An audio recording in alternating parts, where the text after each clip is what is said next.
You've worked your whole life for this moment, the freedom to go where you want, when you want, a bucket list cruise, a trip across Europe, maybe just a quiet retreat by the coast. But what if no one told you the rules change after 70? What if the risks aren't in the headlines, but hidden in the fine print? Not just about flight delays or lost luggage, but about your health, your safety, your independence. You see, this stage of life doesn't stop you from traveling, but it does demand that you travel differently. Because after 70, the most dangerous part of the journey isn't the destination. It's what you didn't know to prepare for. 1. Increased health risks and medical emergencies. Seniors face higher risks for heart issues, blood clots, dehydration, and respiratory problems. Long flights and high altitudes can worsen pre-existing conditions. Access to quality health care while abroad is limited, especially during emergencies. Real story. A man named James suffered chest pain on a cruise and had to wait hours for evacuation. Advice: get a full health assessment before travel, carry all medications, and secure comprehensive travel insurance.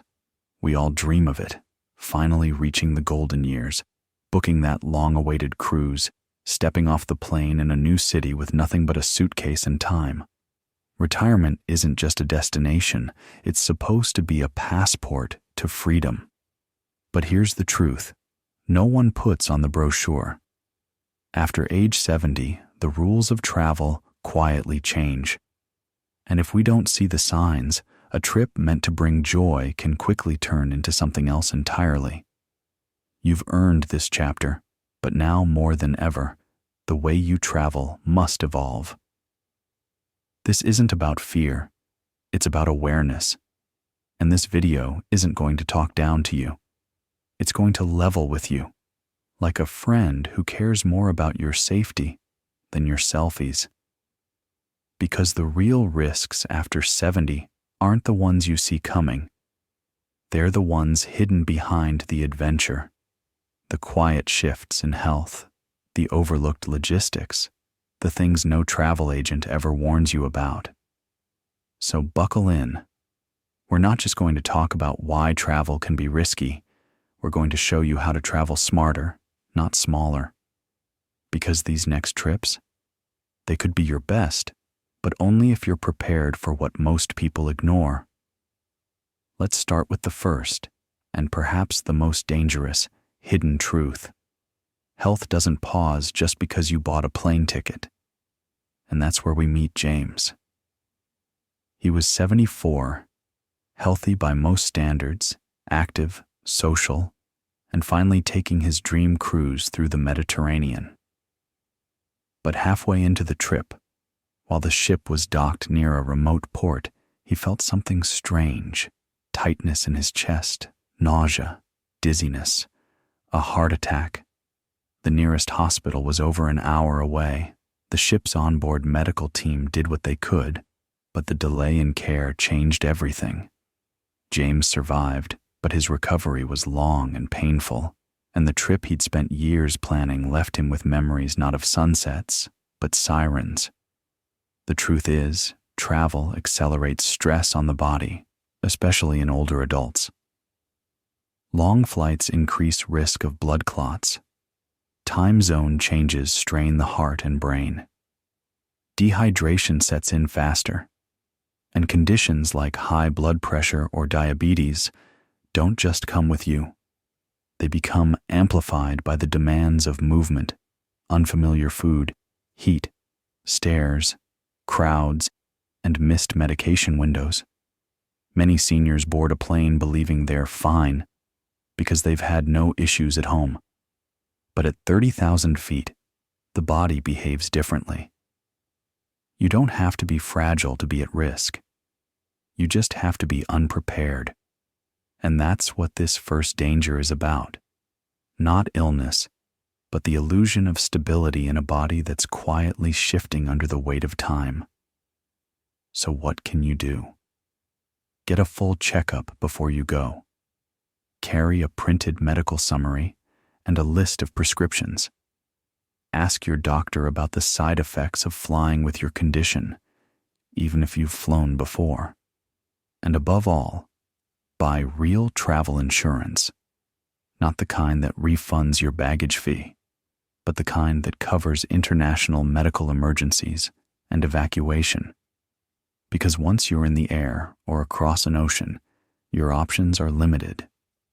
But before you go, they're wide open. Don't just pack smart, plan smart. 2. Exposure to infections and contaminants. Weakened immune systems increase vulnerability to germs, viruses, and foodborne illnesses. Airplanes, unfamiliar food, and foreign water pose serious health risks. Common infections, e.g., norovirus, salmonella, can lead to hospitalization in seniors. Advice: use hand sanitizer, drink bottled water, avoid raw food, and consider vaccinations before international travel. The airport smells like adventure. The plane hums with anticipation. You're halfway across the world before you realize you've also entered one of the most bacteria-rich environments your body has seen in years. And for older adults, that's not a dramatic statement. It's a statistical reality.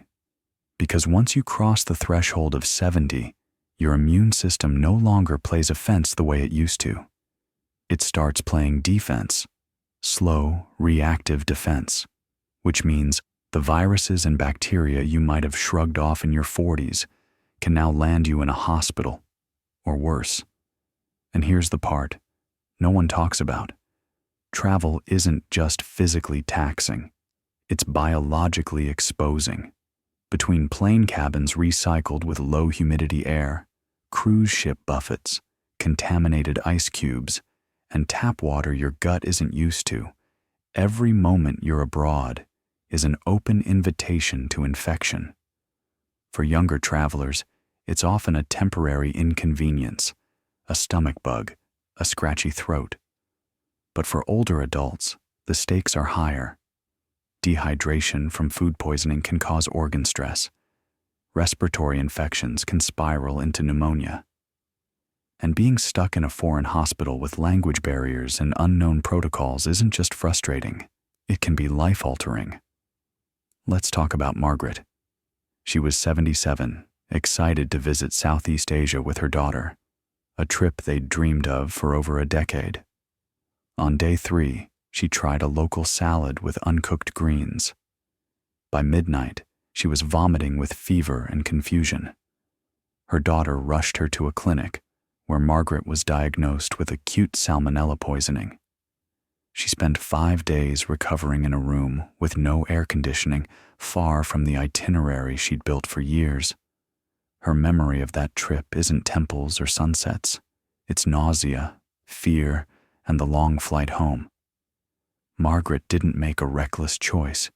She made a common one. And that's what makes this danger so deceptive. You don't have to be careless to get sick. You just have to be unaware. Here's what you can do instead. Before traveling, meet with your doctor or a travel clinic. Get the right vaccines. Ask if the country you're visiting has food or water warnings. Only drink bottled water, even to brush your teeth. Avoid ice unless you know it's made from purified water. Peel fruits yourself. Stick to hot, freshly cooked food. And yes, carry probiotics and electrolytes just in case. You are not fragile, but your body does need help now navigating environments it wasn't built for. Especially when that help is as simple as skipping raw lettuce or choosing tea over ice water. Because no memory is worth risking your health for. And sometimes, the best souvenirs are the ones you don't bring home, like the flu or norovirus, or an infection you didn't see coming. 3. Travel fatigue and recovery challenges. Seniors recover from fatigue slower than younger travelers. Jet lag, poor sleep, unfamiliar beds, and digestive issues worsen the problem. Real story. Richard, 75, was exhausted after international travel. and couldn't enjoy his trip. Advice: plan rest days, stay hydrated, eat familiar foods, avoid overscheduling. You've made it. You've arrived. But something feels off. You should be excited to explore this new place, to walk the streets, take photos, try the food. And yet, your legs feel heavy. Your eyes struggle to stay open, and the bed in your hotel room is the only thing calling your name. For many seniors, this isn't just jet lag, it's post-travel crash. The body arrives, but it hasn't caught up, and sometimes it doesn't. You see, after 70, your body recovers more slowly. That's not weakness, it's biology. Your sleep cycles are lighter. Your digestive system is more sensitive. You lose hydration faster. Your muscles don't bounce back after a long flight or a strenuous day of walking. Even short-haul trips can feel like marathons. What should have been a one-day transition stretches into 2, 3, even 5 days of exhaustion, brain fog, and discomfort. The trip becomes less about experience and more about endurance. Take Richard, age 75, who flew from Florida to London to visit his grandchildren. It was a dream come true, until he spent the first 5 days of the trip in bed. The overnight flight disrupted his sleep, his back stiffened up from the cramped seat, and the unfamiliar food didn't sit well. By the time he felt well enough to go sightseeing, it was nearly time to fly home. "I don't remember much of London," he later said, "but I remember how badly I wanted to feel like myself again." And here's what's important. The consequences of travel fatigue don't always fade with rest. For older adults, pushing through tiredness can lead to accidents, falls, dizziness, mental confusion. It can worsen chronic conditions. Fatigue doesn't just make you groggy, it makes you vulnerable. So what can you do? First, accept that pacing isn't a weakness, it's wisdom. Build recovery days into your itinerary. If your flight lands on Monday, don't schedule anything ambitious until Wednesday. Travel with your own pillow or neck support. Drink water obsessively. Eat familiar, bland foods on your first day. Stretch every hour during long flights. And don't force yourself to be energetic just because the trip was expensive. Rest is part of the experience too. Think of your energy like a currency. You can't overspend and expect no consequences. You must budget it, protect it, and use it wisely. And if you do, your trip won't just be more enjoyable. It'll be safer, more memorable, and more sustainable. Because the best trips aren't about doing the most. They're about doing what matters most, with energy left to remember it. Fourth, risk of falls and injuries. Seniors are more prone to falls due to balance issues and joint pain. Travel environments, uneven terrain, poorly lit streets, stairs, increased danger. Real story. Linda, 78, broke her hip while walking in Italy and required surgery abroad. Advice: choose accessible destinations, wear supportive footwear, use walking aids, and avoid risky terrain. It's just a cobblestone street, just one step off a curb, just a few stairs up to the hotel lobby. But when you're over 70, just one step can change everything. That's the terrifying truth most travel brochures leave out. The world was not built with your balance in mind. As we age, our center of gravity shifts. Muscle strength decreases. Reflexes slow down. Even a slight loss in vision or depth perception can make a routine walk through a marketplace or a photo stop on a guided tour an unintentional obstacle course. And when we fall, the recovery isn't measured in minutes, it's measured in surgeries, hospital stays, and months of rehab. For many older adults, a travel-related injury is not just a trip interruption. It's the start of a permanent decline. Let me tell you about Linda. She was 78, fiercely independent, and thrilled to be exploring Rome for the first time. On the second day of her trip, while crossing a narrow street near the Trevi Fountain, she tripped on an uneven stone.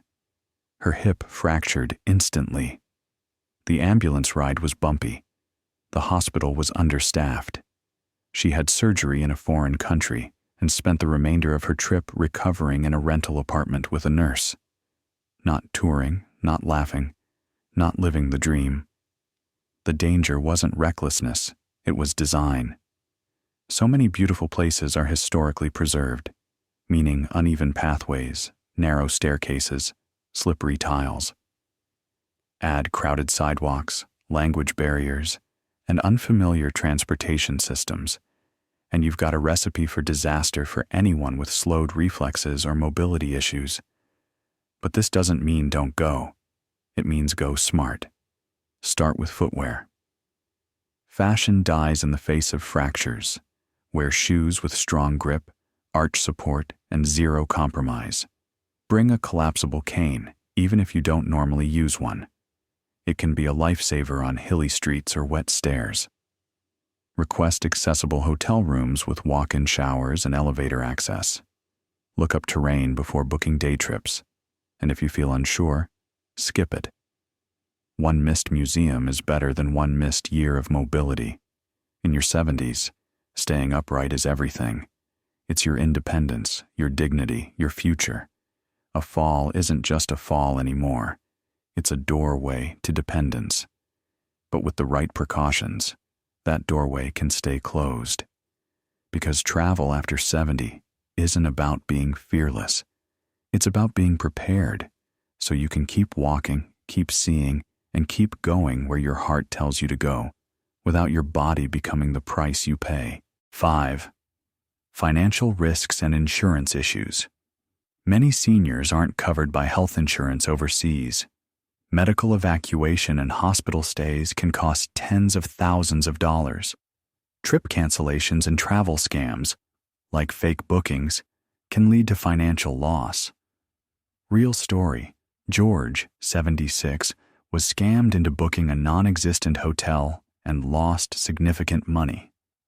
Advice: use reputable travel companies, buy comprehensive travel insurance, be cautious with payments. You book the flight, you confirm the hotel, you exchange the currency. Everything seems in place until it isn't. The confirmation number doesn't exist. The hotel turns out to be a construction site. The driver who meets you at the airport charges double and disappears. For most travelers, these things are frustrating. For seniors, they can be devastating. Because after 70, you're not just more trusting, you're also more targeted. Let's be clear. Financial scams are a billion-dollar industry, and older adults are one of its most profitable markets. Why? Because scammers know you're less likely to report fraud, more likely to rely on phone communication, and often travel solo or with limited tech support. Combine that with slower reaction times or unfamiliarity with digital processes, and you've got a perfect storm for exploitation. And it's not just scams, it's legitimate risks too. Many older travelers don't realize their health insurance doesn't cover them abroad. One medical emergency, just a single fall or infection, can cost tens of thousands of dollars out of pocket. Repatriation flights, hospital transfers, even simple clinic visits in another country can drain your retirement savings overnight. Let's revisit George, 76, who planned a quiet retreat in the countryside of Portugal. He booked a lovely-looking cottage online through a third-party site. Upon arrival, he realized the address didn't exist. The listing had vanished, the phone number was disconnected, and the host had already charged his card. George spent the first night of his trip in a train station, calling his bank back in the States, alone, confused, and $2,100 poorer. What made George vulnerable wasn't his age, it was his trust. He believed what was on the screen. He didn't think to check reviews, verify credentials, or use platforms with traveler protection guarantees. And he skipped travel insurance because nothing's ever gone wrong before. Here's what every older traveler needs to know. Your wisdom is real, but the world is changing faster than your instincts can always keep up. Scams are more sophisticated, fine print is more aggressive, and a peaceful trip can become a financial burden in the blink of an eye if you're not fully covered. So what's the fix? Use only well-reviewed booking sites. Read the cancellation policy carefully. Call the property directly to confirm. Never wire money or use prepaid gift cards to pay. Share your itinerary with family and keep digital and printed copies of your documents. Most importantly, get comprehensive travel insurance that covers health emergencies, cancellations, lost luggage, and medical evacuation. Think of it this way. You've spent your whole life building a stable foundation. Don't let one poorly planned trip punch a hole in it. Because in your 70s, the price of travel isn't just in dollars, it's in time, safety, and peace of mind. You've earned your freedom. Now make sure you protect it. Travel is not off limits after 70. In fact, for many, it's more meaningful than ever. You're not chasing stamps in a passport. You're chasing closure, joy, and long-awaited dreams. But with age comes complexity. And pretending that travel at 75 is the same as travel at 35 is not just unrealistic. It's unsafe. The truth is, every part of the travel experience changes after 70. The way your body recovers, the way your immune system defends, the way your habits collide with foreign environments, the way your finances need extra safeguards. This isn't about fear, it's about freedom through awareness. It's about replacing denial with preparation. You are still capable, still adventurous, still ready to see the world. But now, the way you prepare is the difference between a life-affirming trip and one that sets you back months or more. We live in a culture that glorifies pushing through. But at this stage in life, wisdom isn't about pushing harder. It's about pacing smarter, choosing comfort over chaos, rest over rush, quality over quantity. Because the goal isn't to see the most, it's to see what matters most while feeling strong enough to enjoy it. Travel is still yours, but the fine print is longer now, so read it, respect it, adapt to it. You don't have to stop moving. You just have to move intentionally. If you do, the world will still be open to you, maybe more than ever. Because age doesn't end adventure. It just rewrites the map.